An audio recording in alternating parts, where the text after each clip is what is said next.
power in the verse is going to stop me from saying yes to that. But I'll tell you, my first recollection of a performance of Adam Baldwin reminded me of a time when I was going off to junior high. They had this artistic program that was held at the junior high school for kids in the 4th and 5th grade. It's kind of odd because junior high is terrifying enough when you're in junior high. Much more so when you're in the 3rd, 4th, or 5th grade. Anyway, I remember going in and I went into the bathroom, washed my hands, and this group of kids come in. And I was just a kid. I think I was in the 4th grade. So I just thought, when they said, "Hey, what are you doing here?" I thought they were interested in maybe being friends or something. No, they were going to beat me up. Had me surrounded there, and just when I started to get scared, the woodshop teacher walked in at the life of a guy, you know. And I thought, thank God, you know, I'm free. And then I went to see a movie called My Bodyguard. You guys know that? And I thought, literally, that's exactly the guy I needed, right there. And then when I heard Firefly had Adam Baldwin in it, the guy from My Bodyguard, I thought, man, I gotta see this thing. And I've said before, I gave up on Firefly twice before I finally rented it on DVD, and then I just wanted to weep that I was not one of them keeping it afloat. I couldn't believe they had canceled such a great show. And thank God that it's the fans that have kept the Firefly universe alive. And the great thing about Firefly is not just the fantastic writing and directing, but the stellar cast of Firefly. Please welcome Jane. Please welcome Adam Baldwin.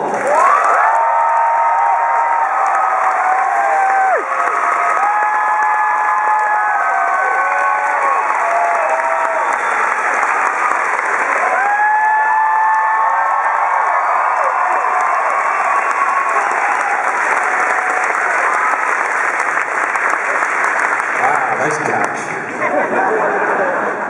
Do my feet look big? I think everything on you looks big.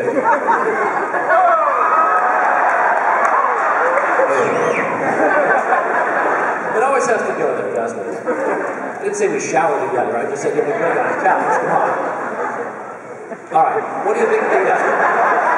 Off to an awkward beginning.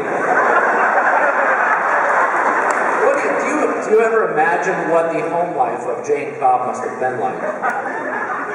Well, Joss and I had talked about that if we had been able to go more episodes. What his mom was like, what his dad was like. And we had theorizing perhaps he had come from a middle-class upbringing and had just dabbled in, you know, mercenary work and his imagination. And so I was hoping that had it gone a little further, we would have actually met her. And it would have been someone like a Jessica Tandy or Ruth Gordon, that sort of type. Yeah, that would have been great. You picture him then with brothers who are really on the up and up, you know, not actually out in mercenary work, more like.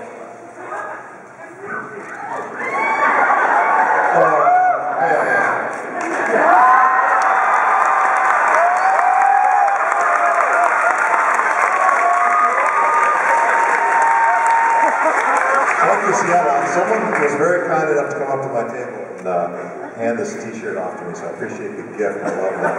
Damn it, Joss. And the brothers of Jane Cobb. Oh, it sounds like a musical. I'd watch that.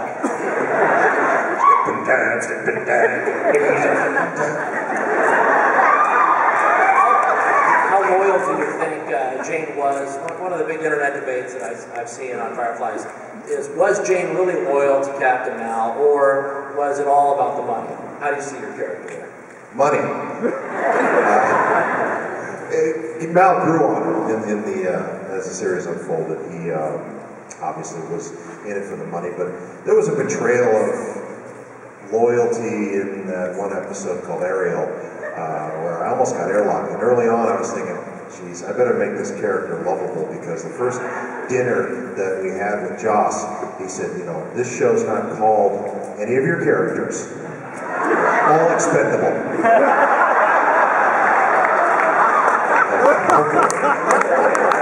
So I better make Jane lovable. So when I first started reading the episode, I'm dead. It's too many characters anyway. Jane's the first to go.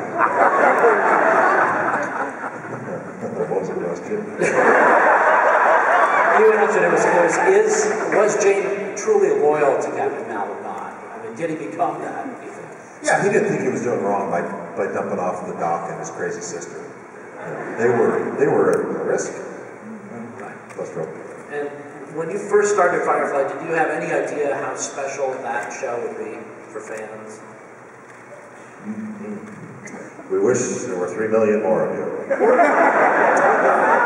But the loyalty that has come and lasted for 10 years now is, gosh, it's been 10 years. We shot that in 2002. So, 10th anniversary of Firefly.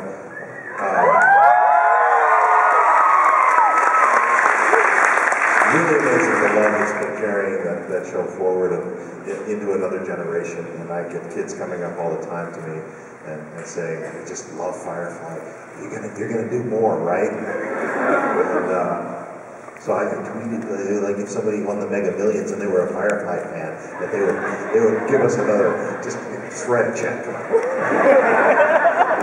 We actually had that conversation at work. Yeah. Somebody did mention that, and I said, "Oh God, I think I'd do something with Firefly." You know? I would. I didn't win though. You did webisodes for Chuck. Any hope of maybe some kind of Arrested Development's doing this thing with Netflix? Any talks there about maybe at least some webisodes of further adventures of the Firefly crew? Of the Firefly? Gosh. Again, that's in Joss's court. Joss has done the Avengers now, so that looks to be a really big movie. that could help Joss's power. So anything to increase the Joss. Go see that movie. I don't know. Speaking of the Avengers, you strike me as the kind of guy who should be in the Avengers universe. Any talks in that direction? As John said, "Hey, Adam, we want to get you over there somehow." We already made the movie. You don't have confidence there's going to be more than one of those things? I mean, I'm going to go out on a limb and say there's going to be a sequel to the Avengers. Which guy would I play? Who cares? Who's left? Who's left? Yeah. Good job. I couldn't understand that either. Yes. Did you say Ant-Man? Ant-Man. There's you've been part of several universes. You're part of the X-Files, part of Firefly. You've been in all kinds of animated work within the superhero universes. Is there one that's your favorite in terms of science fiction or the comic universes to be in? Favorite character? Yeah, I mean, something that maybe strikes a personal chord. For example, you're a fan before you're ever in the show. Of X-Files? Anything. Your questions are so complicated. Well, I always loved Star Trek. I loved Shatner's bravado and Spock's intellect. I had the honor of meeting Leonard Nimoy in Phoenix, Arizona last year, and what a nice, classy gentleman. We had a home up in Lake Tahoe. Well, my mother-in-law lived up there, so we would go visit in the summertime. It was my home, but mother-in-law was there. Hi, Mom. Leonard Nimoy has a home up there too, so we would see his house there as our kids were going off to camp, and so we had something to talk about other than you're Mr. Spock. The home in Lake Tahoe. Nobody says that to me. Let's talk. Nice little intriguing classy gentleman. So I would say Leonard Nimoy. I'm sure. Did that answer your question? Really tough questions because they're really. It didn't at all, but that's would you mind? I will rephrase the question. I was asking, is there a comic universe or that general sci-fi universe out there that you would like to get into that you haven't been yet? That's very different. Can you give me an example? Well, it sounds like you'd like to be in the Star Trek reboot. Yes, that'd be cool.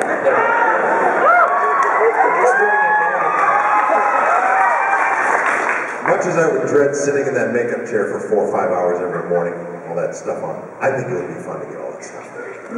Any specific character you'd like to play from the Star Trek universe? Villain or hero? Oh, villain for sure. But a lovable villain. A villain that you love to watch and see die. I thought you were trying to keep yourself alive in these series. Now, suddenly you want yourself to die. As long as you die with glory. Yes. Hang on. I want to learn that language someday. You haven't learned it yet? I haven't learned it yet, no. Willing to take classes? I'm sure there's somebody in the audience who can teach you a bit of Klingon. How do you say it? Is there a phrase, I love you, in Klingon? Oh. How much of you're mostly the sarcastic guy in all your shows, you've got great one-liners. Do they actually write those for you, you just come up with those yourself? If Joss is writing them, Joss wrote it. Every other time is mine.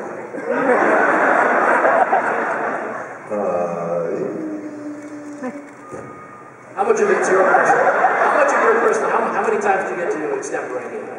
14, actually, exactly 14 times. Per episode? Per episode. Sure. That number from Aaron is 14 times. How important was being on Chuck for you? Really important.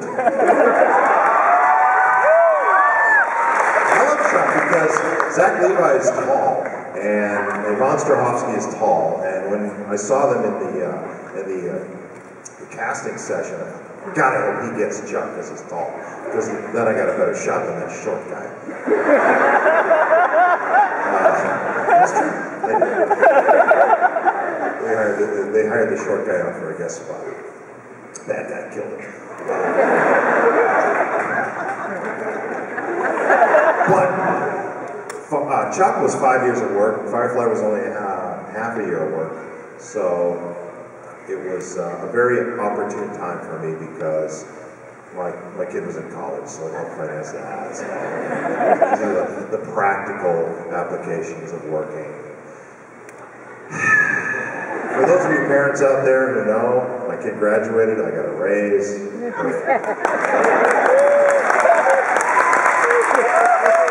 Speaking of that, Summer Glau was on the panel right before here, and she said you were the daddy of the set of Firefly. Is that how you envisioned yourself? No, I was like the grumpy uncle. I would say that Ron Glass was the papa. He was our wise, grizzled veteran. And I remember the first dinner we had, I said, so what does it take, Ron, to keep a show like this going without any animosity between the cast members? Keep it about the work. So we tried, we did. And we were under the gun from the get-go, and so we all worked our butts off to make as good a product as we could. Thank you for supporting it.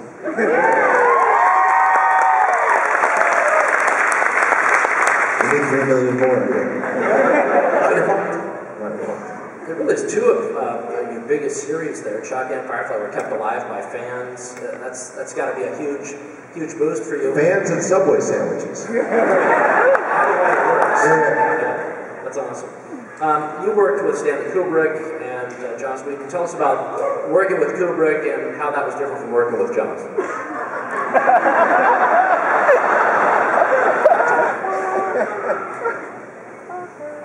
Joss. Can't speak ill of the pit. Not Joss.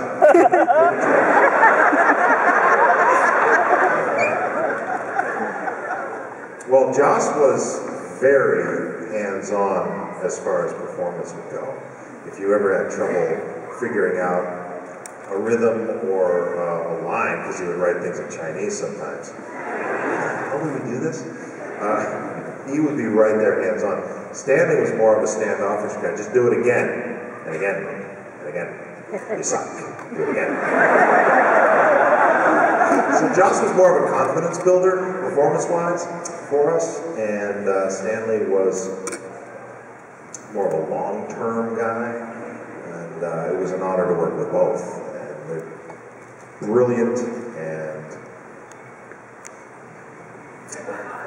just, in my mind, giants of cinema. So.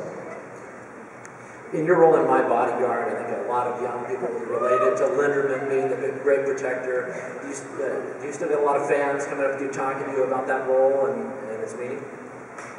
I think there's a good chance for a reboot on My Bodyguard. It was a great story about friendship, and it's timely with bullying going on so much in the news these days, and it's. I think there are bullying policies in schools. You know, I've raised 3 kids, so I've been through them, and I was in school once.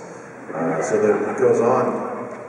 So it would be nice to highlight that. The problem with My Bodyguard reboot is that the resolution is a fistfight, which I don't know would play so well. I talked to a teacher earlier, and she said, "Gosh, this is a nice movie. Love to get that shown to my kids." And I said, "Well, you know, your principal would probably have to sign off on the fist fight part, resolution." And she said, "Nah, it'll never fly." Because, you know, when I was a kid, we would go to the park, and at 3:15, we would duke it out. And you get some bloody noses. And then if there was a problem, the dads would get together. "Listen, your son beat up my son, and I'm going to beat you up," or whatever it is. Or they would end up making us shake hands and never let it happen again. "Okay, Dad, that's fine." I remember I did that once with my dad, and as we were walking away, he goes, "You know, my kid's dad's..."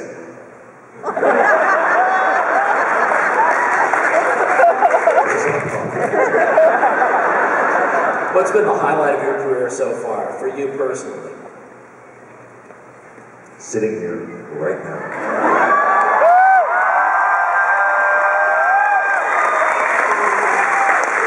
I would say the highlight of my career has been rooms like this.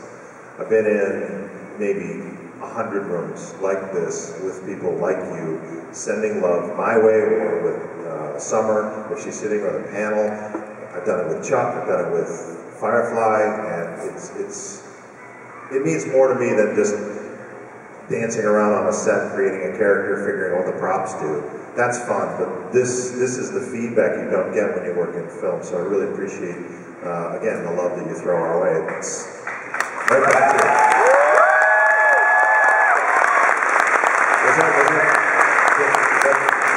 Good pandering? I'll be running for office soon.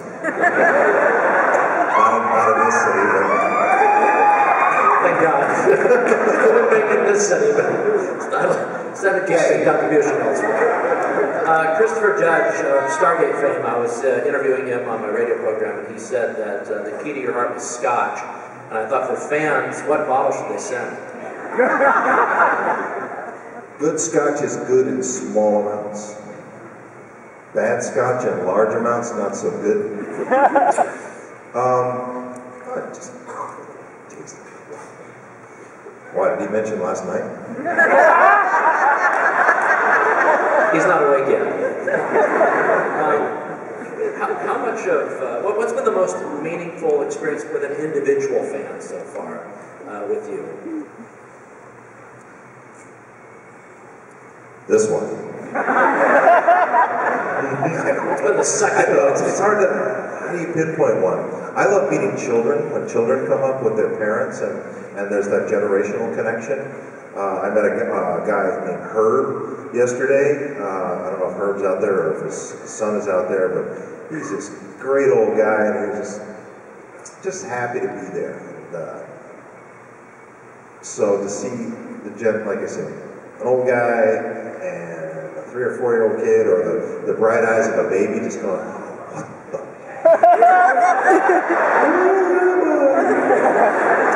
I love that. Don't ask me what the weirdest example is, because I won't be able to answer that. It's this one. You're not that weird. Now I forgot what I was going to ask. Got it. You got me. You got me. How, you're a rarity among actors. I follow you on Twitter. You're a conservative guy. How has that, if at all, impacted your acting career, or how does that impact your reception in Hollywood? Next question. It's not good. It's just not appropriate here. We're talking about other stuff. It's your Twitter feed. Go there. Fine. What's been the performance that you've enjoyed the most? The most fun I ever had working probably was on Firefly. I think because it was 9 months of hard work, and then scratch that, rewind.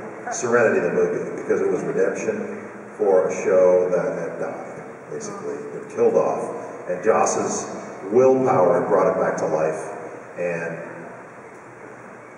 that's one of the most joyous things I ever witnessed was day one, scene one, roll one, marker. To see the look, I was watching Joss's face when that happened behind. It was just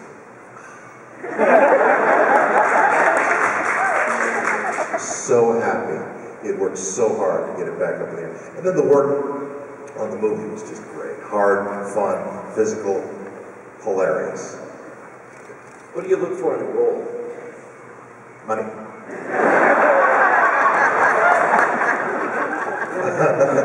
Who doesn't? I think it was Michael Caine that said he does 3 movies. Either Michael Caine or another great actor who I can't remember right now. Who was the guy from Silence of the Lambs that played the bad guy? Anthony Hopkins. It was either Michael Caine or Anthony Hopkins who said I do 3 movies a year, 1 for location, 1 for art, and 1 for money. And that would be the ideal sort of actor's job. You could do that. Now, television is good steady work, that's fun, and that's ideal for a family guy like me. So, but what do I look for in a role? The tall guy. I don't know. Humor, if it's funny. You were in Independence Day. Memorable there. Any experiences on that set that you can share?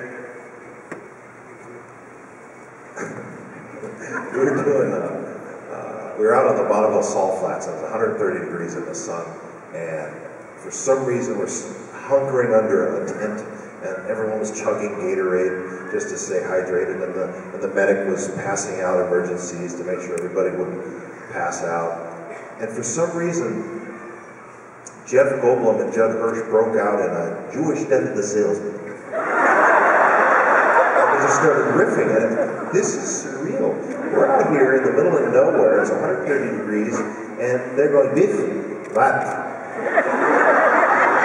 There's Billy. I don't know where Billy is. And Will Smith is going, you believe these guys? That was wild. The other thing was, when I shot the alien through the glass, the alien had these tentacles off on the side. I told the story before, but the tentacles are flapping off to the side like this. The way they do that is they have production assistants just out of frame going like this, flapping the tentacles, flapping the tentacles. If you're flapping tentacles like that for half an hour, 45 minutes, your shoulders get really tired. Roland Emmerich, the director, saw that. And so he's sitting behind the monitor going, faster with the tentacles, faster with the tentacles. Oh, tentacle flapping. So he's not afraid. You got these production people,